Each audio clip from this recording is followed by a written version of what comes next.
Do you ever find yourself searching for something bigger than you? For a community to be a part of? A place founded on truth and love. A place to worship the King of Kings, the Lord of Lords, and the Son of God. Welcome to Founded in Truth, where we're more than just a fellowship. We're a family, so welcome home.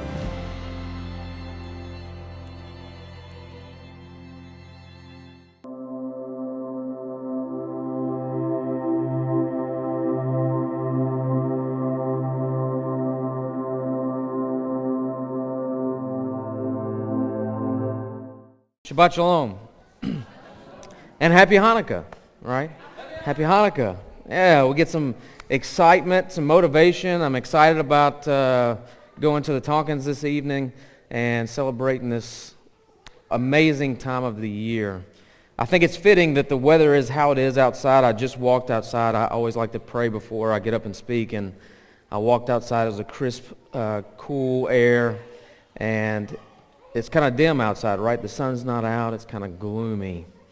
But this is a time of dedication and a time of lights, a time of allowing God's light to shine through us.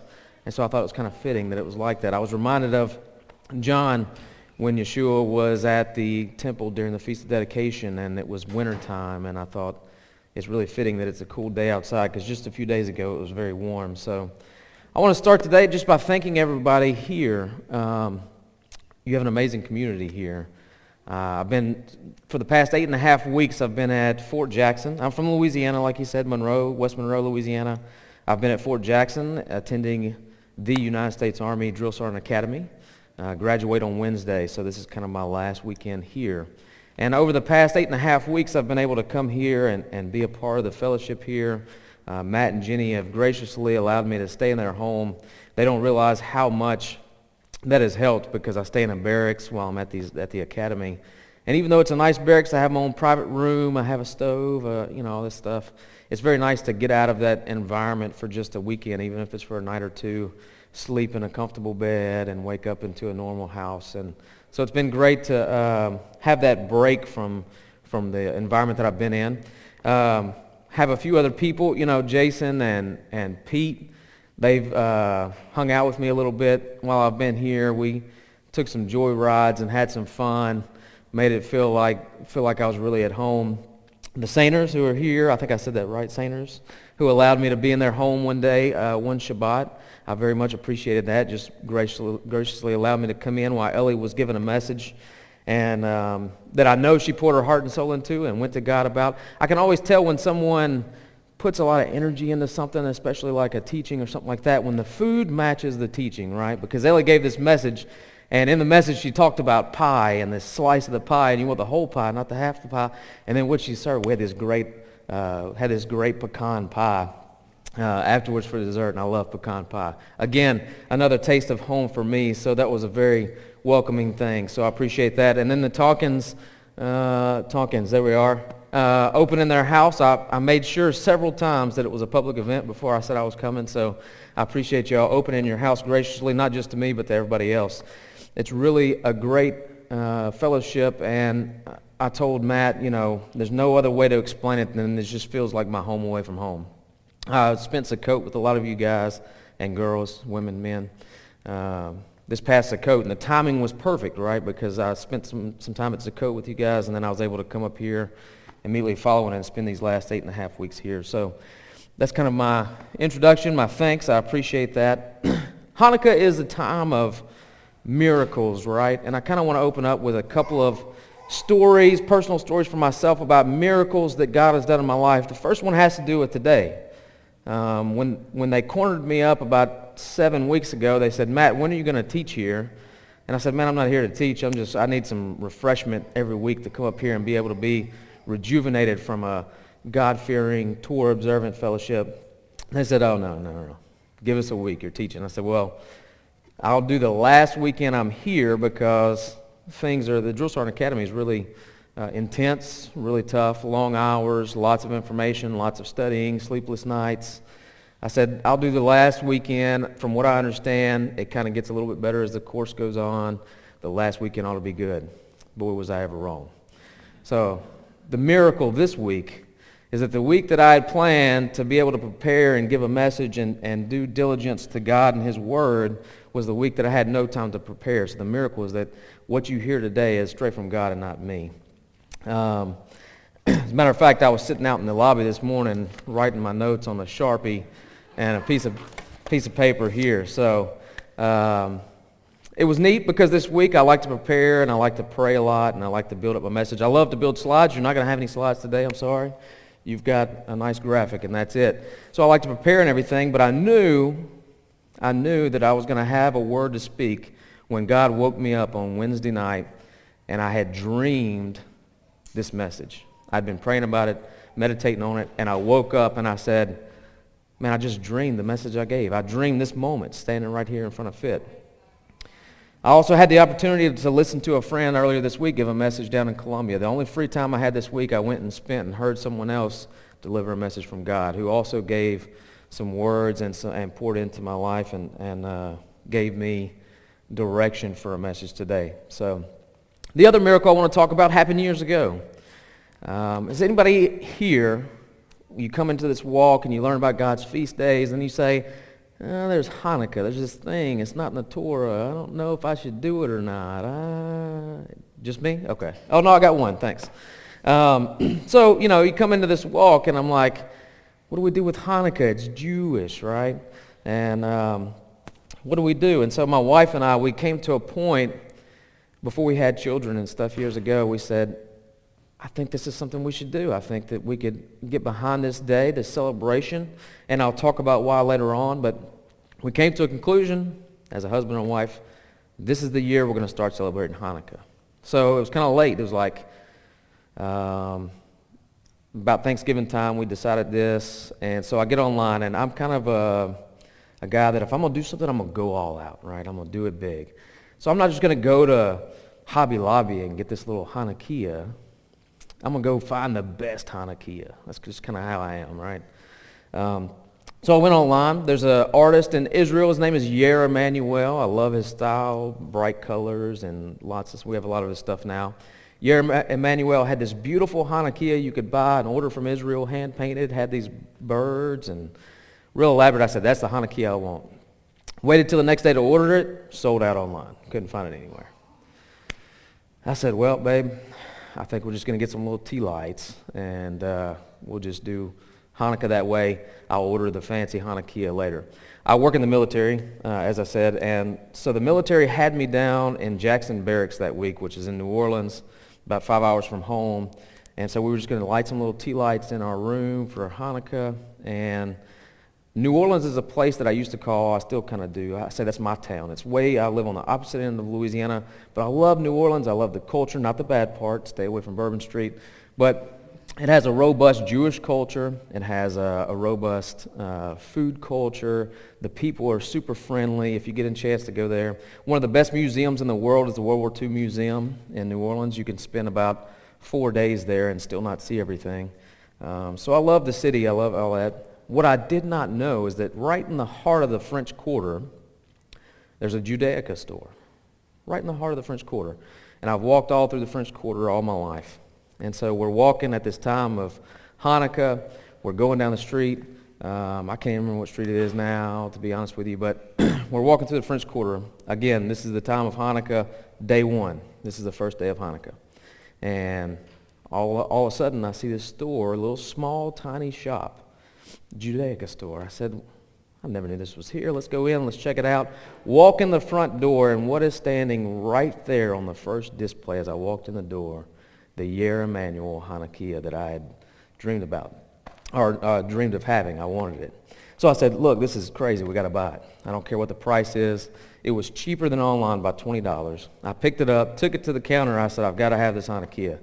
And before I could tell the lady the story, she said, man, that's so crazy. I just got that thing in this morning, and now I don't even get to look at it. So this Hanukkah showed up right there in New Orleans the morning that I came. So that was my Hanukkah miracle, right? God placed that Hanukkah right there just for us. So let's talk about the history of Hanukkah. And there's this feast of dedication, but it's also the festival of lights, and we have latkes, we have donuts. Matt and Jenny allowed me to be a part of their intimate family celebration of Hanukkah last week. I was about to leave, and I decided to stay, and I got to cook latkes all afternoon, which I love to do. And it was just them and his mom. Miss Karen got me an awesome Hanukkah gift. I still have yet to use it. I plan on using it today. But so you have all these traditions, right? And that's kind of what scares people away, is the traditions of Hanukkah. Is it about dedication, or is it about the lights and the latkes and the donuts? And why can't it be about both, right? Because we have Passover. Who here does a Seder, Passover Seder celebration? A lot of you.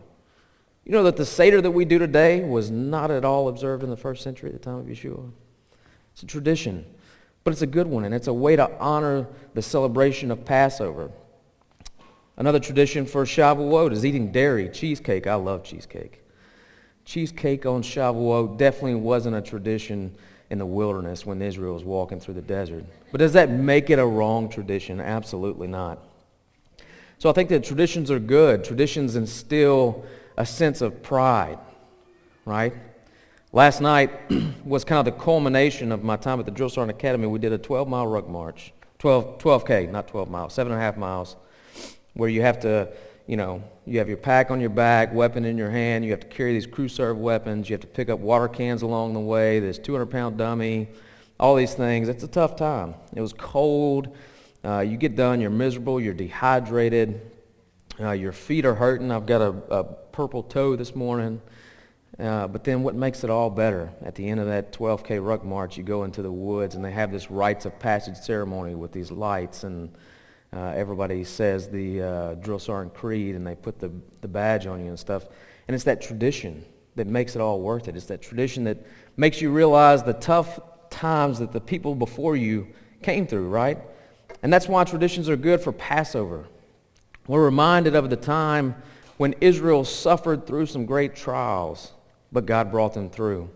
We're reminded of the time of Shavuot with cheesecake, right? The time that God gave the milk of his word, the Torah, to his people.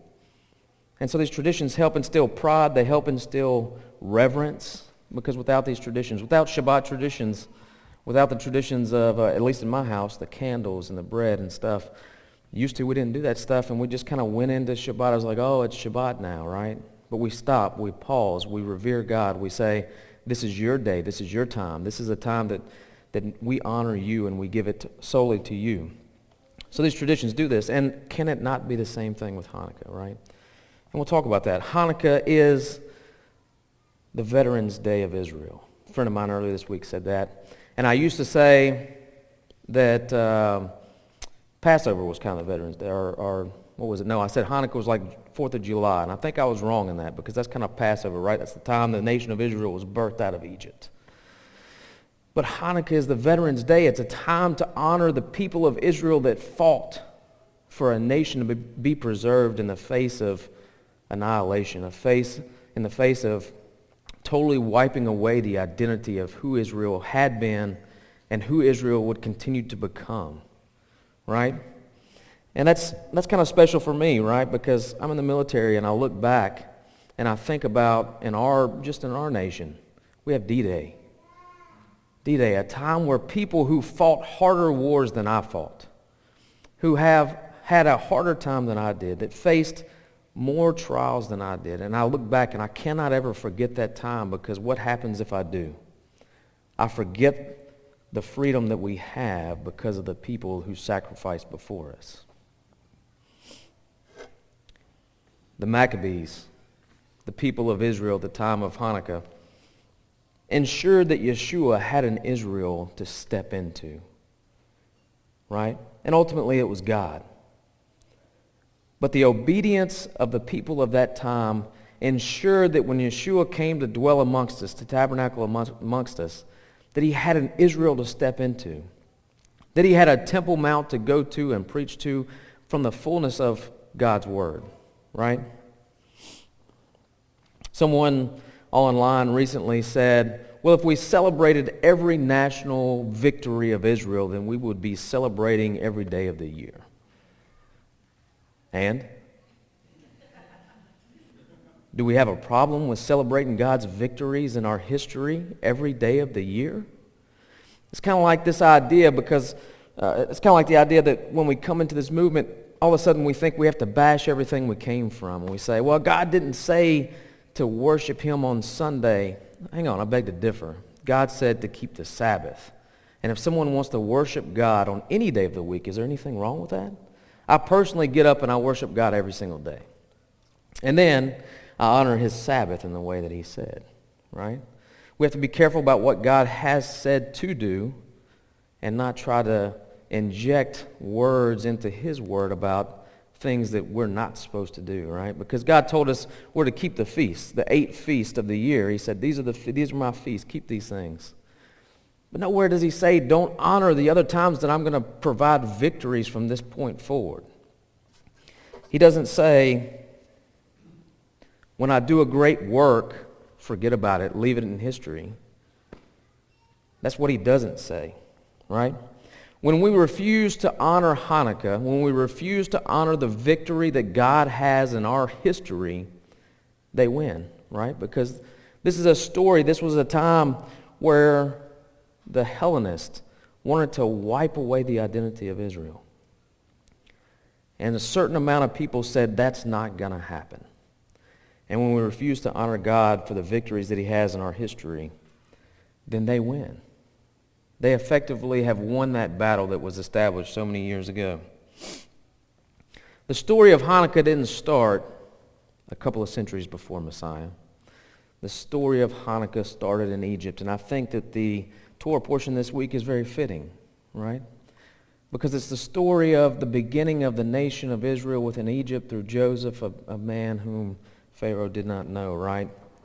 And when we look at it, if we read carefully the story of the Maccabees, we see some very distinguished parallels between it and the Exodus.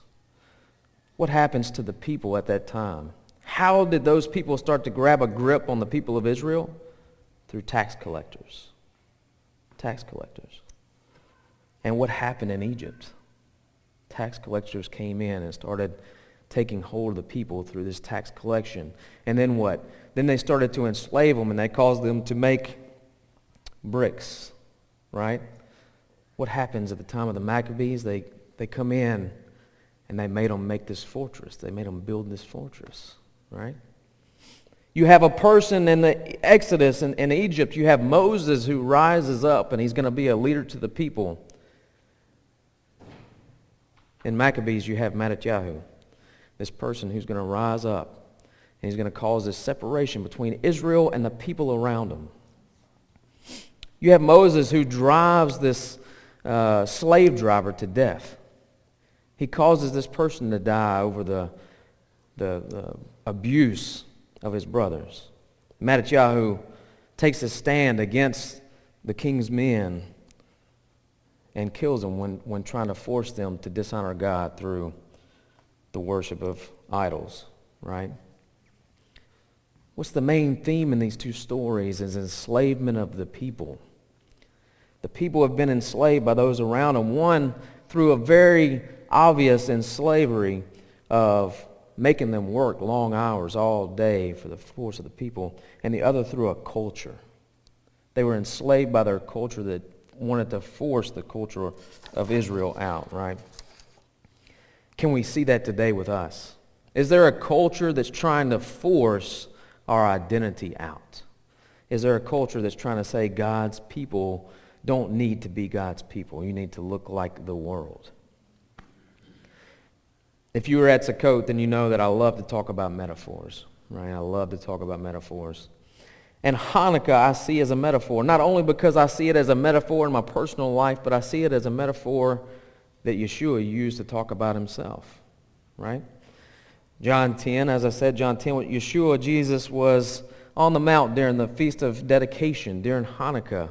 And what does he talk about? What does he choose to talk about at that time, that moment, that point of celebration where the people of Israel are honoring those who fought and gave their life for the nation of Israel before them? He talks about eternal life and how that those who come to him, Those who have faith through him will have eternal life. They'll never perish. And what did the Jews at that time, what did those standing around him that got angry, what did they want to do? They wanted to pick up stones and kill him. They had succumbed to the culture around them that said, not everybody can be a part of us, right? You must change who you are to look like us, or else you're not part of us. And how does John chapter 10 end? It ends with the people going to the place where John the Baptist had baptized the people. And they said, John did no miracles here, but Yeshua did. And the very next chapter starts with Lazarus. A miracle. Yeshua performing a miracle at this time of miracles. What metaphor is there for us as believers, right? If we're to take this holiday and see it as a personal holiday for us, we can't just look backwards like with Passover. We can't look at Passover and just look at the historical context. We have to see it for how God wants to transform our lives through it. We have to see the fullness of Yeshua in it. And so what does Hanukkah mean for us? Has anybody ever heard that we are the temple? It's a very common theme, right? 1 Corinthians 3, 16 through 17 says that, do you not know that you are the temple? Does that mean when that's being said, and it's said several times, does that mean that it's disregarding the temple of God that was established in the physical realm on Mount Moriah? Absolutely not. That's a metaphor. It doesn't mean that the temple was no longer important. It means that it's being used as a way to inject meaning into our lives, to say that as much as God wanted the worship of him to happen there, it doesn't have to stop there once the temple is gone. And the Maccabees fought. They fought so that the temple could be established. But Yeshua came and showed us that even without that physical building, we can go out and be that light. We can go out and be the light in the world. Romans 12 says that we're to be living sacrifices. We're to sacrifice our lives. We're to dedicate our lives in service to God and those around us. And I think this holiday is fitting following Matthew's sermon series on the Sermon on the Mount. And I think that it's been really good to see that. I've learned so much from watching those videos. They started a few months back, even before I was here. I've learned so much of those videos and seen the fullness of what Yeshua was trying to tell his people there on the Mount. And really, he was showing the deeper meaning of what it meant to walk in God's Word, right? Because we can all look at the Torah and we can say, let's do these things. We can eat kosher. We can keep Sabbath. We can show up on the Temple Mount on the feast days and show those around us that, hey, we obey God. But what does it really mean to walk as God wanted us to walk? And Yeshua was sharing that with us, right? As a funny little side note, in the military, you have infantry guys, non-infantry guys, and I'm not an infantry guy, so I can make this joke, right? I came from the engineers. I work in recruiting and retention now, and I have some engineers in my squad here during this academy time. So you have infantry, who's like, the core of the United States Army, according to them anyway. And then you have these other jobs that are considered combat arms. And so you have like combat engineers. You have engineers and you have combat engineers. And so their joke is, well, if you have to put combat in front of your job, you're probably not it, right? If you have to say you're combat, you're probably not combat. So the same applies to us. If you have to go out and force people to know and you have to say it from the rooftops, I'm Torah observant, you're probably not it. You're probably not it, right? Because we can spend so much hot air trying to force people to know that we know the truth, that hot air blows those lights out. That hot air will force that light to extinguish. And that's what Yeshua was facing, and that's what Yeshua was bringing the deeper meaning of. He's saying, if you have to force people to understand who you are, that's probably not who you are. You should be going out, living your life, a life of service, a life of dedication, a life of selflessness, a life of selfless service to others, in a way that those around you don't have to be told who you are. So, what does it mean to dedicate ourselves? And I just want to encourage you today to look at this time. It is a time of latkes and donuts, right? And those things are good in moderation for these 8 days. Those things are good, right? But what is it? What can we see as a deeper meaning here? How can we apply this time to our lives? Can we look at the Feast of Dedication and say, can I look inside myself and see how can I dedicate myself more to God?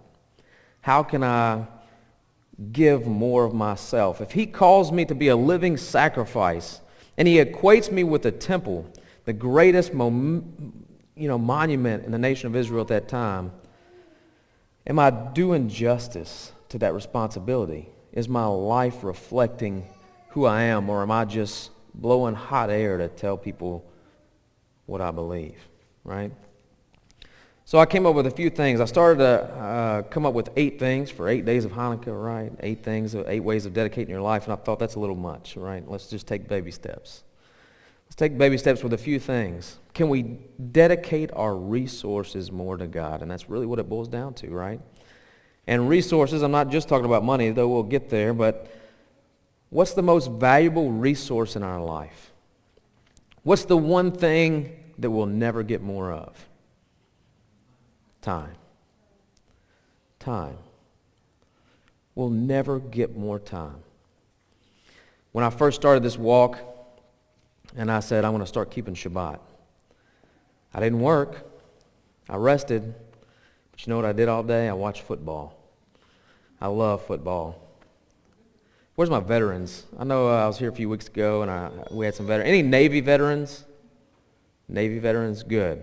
Good. No, I'm playing. Army's playing Navy today, and I hope this is the year we finally beat them. I don't know.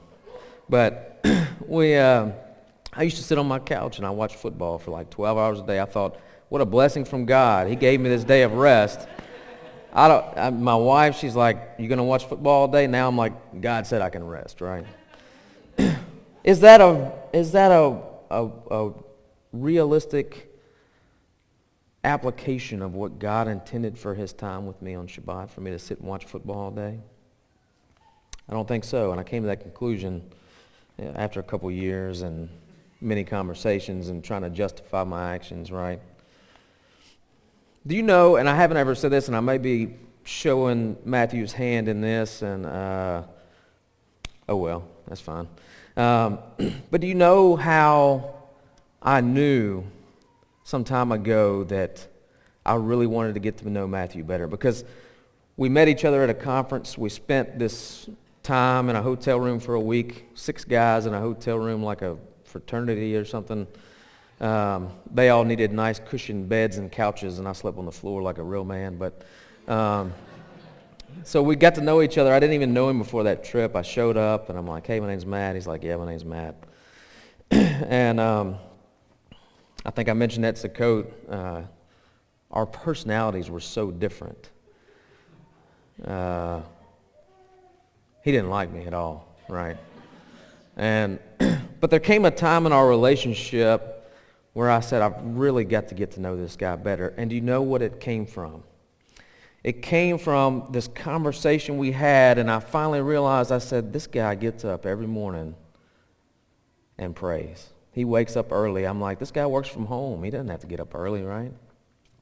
He gets up early and prays. And I knew it one morning because he said something about praying, and I was up praying myself, and I saw the message afterwards, and I thought, I always know when someone's dedicated, when someone is truly serious about their walk with God, when they give him the first fruits of every day. They wake up early.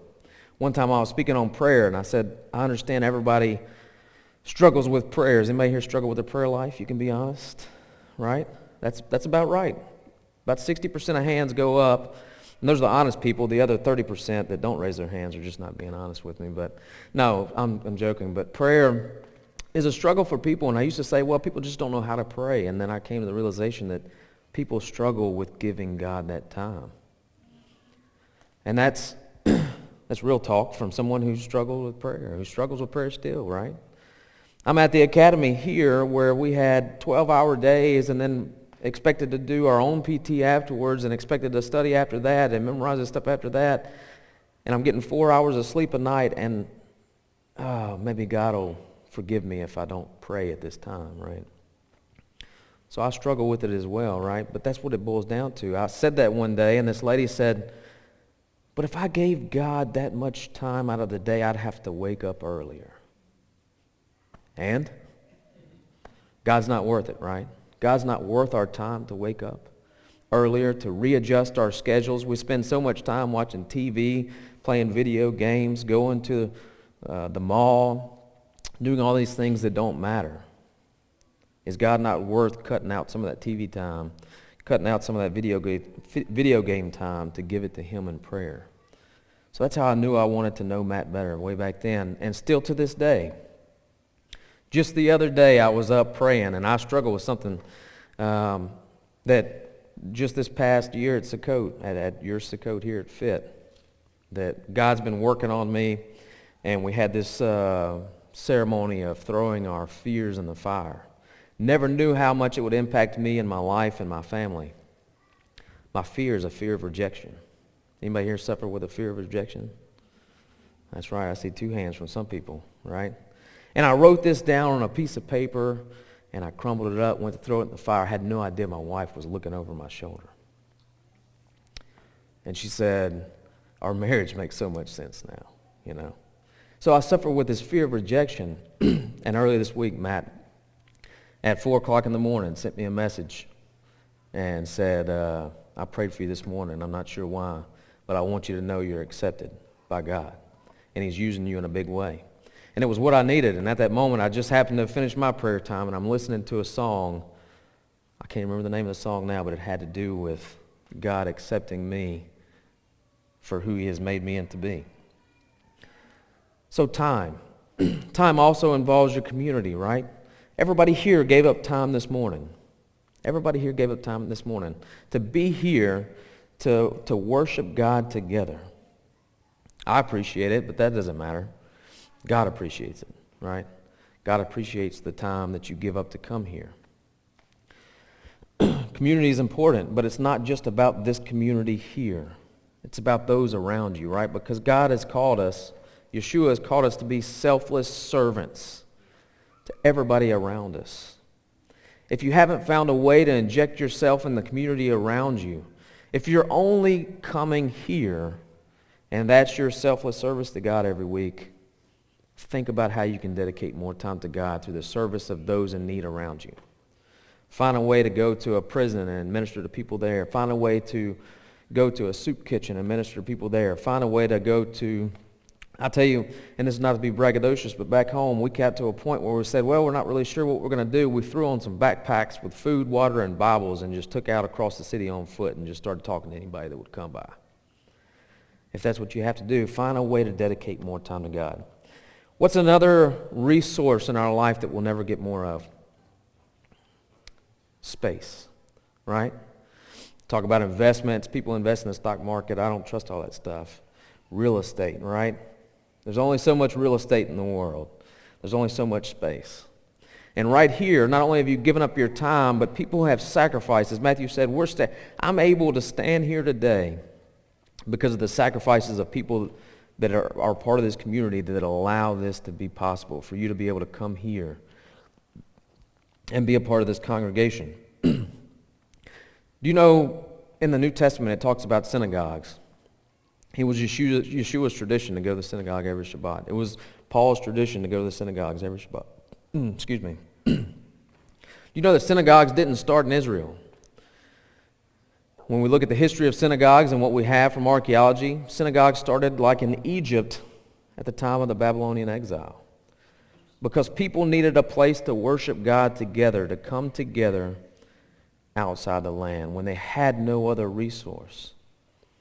And they put their resources together and they came together and, thank you so much. And they came together and they were able to provide,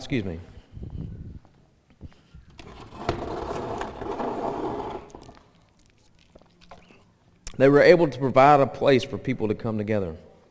Congregations are very important. And one of my pet peeves in this movement is people who come out of the churches and they say, for some reason, getting together and worshiping God is bad. So I'm going to sit at home by myself and I'm going to worship God on the Sabbath by myself. It's one of my pet peeves. It's wrong. If you're not finding a way to get together with people, and I hear it all the time, the excuse, well, I don't know anybody that believes just like me in my community. That's not what God said. He didn't say find people that believe every single little doctrine like you, and then you can get together with them. He said the Sabbath was the first of all holy convocations. When I travel, I always look up people to fellowship with. Luckily, this place was here, and it's only an hour down the road. There are people who won't even drive 5 minutes down the road. No, this is my time. This is my time to rest. I don't need to get up. I don't need to get ready. I don't need to go meet and fellowship with God's people on his day. God told me I can rest. I had that excuse, so I can talk against it, right? I can sit there, and I had the excuse that I could just lay there and watch football all day long. Whenever I was in Missouri, I was stationed in Missouri past 2 years, maybe 3, I can't remember. What I do, this is a short drive for me. I got up and drove 2 hours to David Wilbur's congregation in St. Louis. And if I wasn't at David Wilbur's congregation, I drove 3 hours to Daniel McGurr's congregation in Kansas City. Because it's that important. It's not just important for me to recharge and be rejuvenated by people like you. It's that important to God that we come together so that the world can never take away our identity. So that the world can never say that you have to succumb to our society that says that you have to look like everybody else. Right? Russell and Danielle, Russell, they drive 2.5 hours here. I just asked him this morning, I said, I know you drive a long way. I'm not even a part of this congregation permanently, but I appreciate your sacrifice to get up and drive 5 hours every Shabbat to be with God's people. And then there's money, right? Resources. People sacrifice for us to be here, like Matthew said. I find it interesting. A friend of mine said this earlier this week. He said it's funny that when we were in the church, we would make the argument that God's law was done away with, so why do we need to tithe? I made that argument back before I came into the truth, right? God's law is done away with, but this preacher, all he wants to preach about is tithing. And then we come into this movement, and we say the law is not done away with. The law is applicable today. Oh, except for tithing, right? We don't need to tithe. I hear that. I've made that argument in the past. And I hear that argument all the time. Well, it's not a biblical tithe, right? I'm not giving to the temple. I'm not giving resources to priests. What's a biblical Passover? On the Temple Mount in Israel in God's house. You're not keeping a biblical Passover. You're not keeping a biblical Sukkot. But we still do that, but we don't want to tithe, right? Giving to God's community is what establishes our identity. If we stop doing that, then people want... So we rent just like you guys. And the people we rent from also had other events. And one day they canceled our Shabbat service because of a wedding. And I said, look, I'm not mad or anything. I understand that y'all have other events and all that. But do you know that I have a responsibility to have a place for people to come every week and hear the Word of God? That's New Testament scripture, right? Acts 15. Stop all these few little pagan things, but every Shabbat come and hear the law of Moses read so that you learn how to act. I have a responsibility to keep my doors open every Shabbat so that people come, and that takes resources and time and money. And I can tell you, one excuse I used to have, right? I would say, well, I've given so much time to my congregation, and I don't do it full time, right? I'm active duty military. I give so much time every week to my congregation. That's my tithe. That's my dedication. And that's wrong, right? Because me as a leader, if I'm not giving monetarily to my own congregation, then do I really believe what God is doing there? And I say that to say that being with Matthew these past couple of months, I know that as a leader, he's giving a lot. He's giving his time, his money, his family is sacrificing so much because he believes what God is doing here at Fit. I believe it. We're sitting in someone else's sacrifice. And we can give tithe money to a lot of other stuff, right? We have gadgets and tools and the latest iPhone. We'll go spend $1,000 on a phone but make an excuse not to give God the resources here in our local communities. So what happened after Hanukkah, right? This big movement, we kick the people out, we rededicate the temple, and what happened? The people of Israel still allow the society around them to make them conform to who they were not supposed to be. By the time Yeshua shows up on the scene a couple hundred years ago, it's as if nothing was accomplished. They took for granted the sacrifice of the people that came before them. They took for granted the victory that God had done. Let's not take for granted the victory that Yeshua has given us in our life, right? Let's not take for granted. We can become so complacent in our walk, and we can show up here for a couple hours every week, and I'm guilty of it, right? And we can go throughout our day and not think about God another time that week. We cannot do another selfless act for God and his people for the rest of the week. Let's not do that. Let's let this be a time, this is a time when there's more suicides this time of year, right? This is a time of depression. The sun's not shining as bright, so how fitting that this was the time that God came and said, this is going to be a time of lights. This is going to be a time of rededication. This is going to be a time of sparking that within us. It's needed this time of year, right? It's needed this time of year whenever it's cold outside and you're stuck indoors. We need that fire to be relit. So let's let this, where's the praise team? Y'all can come back up if you want to. Let's let this be a time of rededication, a time of giving more of ourselves, more of our time, our space, and our money to God. And what we're going to do here is they're going to come up and they're going to sing some praise songs. Prayer team, if you can come up as well. Because what I want to do here is have an opportunity for people, maybe you've felt like your dedication to God hasn't been what it should have been in the past year, past months, past weeks, and you need prayer. Prayer team's here. I'll pray for you. And then if you feel led, we can have a time of declarations of dedication. God does things publicly a lot in his word. If you wanted to make a vow to God back in the time of his temple, you had to go and bring your animals, and you had to go to the temple, and you had to stand before all these people and say, I'm making this vow to God. Then everybody knew and they could hold you accountable. Nowadays, we try to make vows to God within ourselves, and there's no accountability. So I encourage you, if you feel led to give a dedication, a vow of dedication to God at this time, come and do so publicly, so that whenever you get complacent, the people in our community can say, hey, Matt, remember that time you stood up, you vowed to dedicate this time and this space to God. Let me encourage you to get back to that vow. So if you feel like you have something on your heart that God's leading you to vow to him as a time of dedication, then come up and do so. We'll have a mic for that. If you just need prayer, you can come and get prayer. Father, we come to you this morning. We thank you for the victories that you've had in Israel's history. We thank you for the victories in our personal lives. We thank you for the sacrifice of Yeshua, your Son, that has freed us from the law of sin and death. We thank you for the greater exodus that we have through his sacrifice and his resurrection that has led us out of the slavery of sin. Let us not take for granted the victory in our life. Let us live lives, lead us, encourage us to live a life more dedicated to you, to your people, to the people of the community that need to know you, and the people that need to be encouraged by the light that you shine through us. Remind us what it means to truly walk in your word that says, don't just talk about my word, but live it. Live it in a way that allows people to know who you are without having to scream it.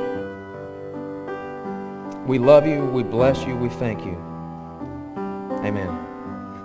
Shalom, I'm Matthew Vanderels, and I hope you enjoyed this message. Founded in Truth exists to cultivate a fellowship of image bearers that live the redeemed life only Yeshua can give. If this ministry has been a blessing to you, we would love to hear from you. Send us an email through the contact form on our website and tell us how God has used this ministry to edify your faith and relationship with Him. If you'd like to see more messages like this one, subscribe to our YouTube channel by clicking here. If you'd like to donate to this ministry and be a part of what God is doing through it, you can donate through our online giving portal here. We thank you for your continued support, and we look forward to next time. Shalom.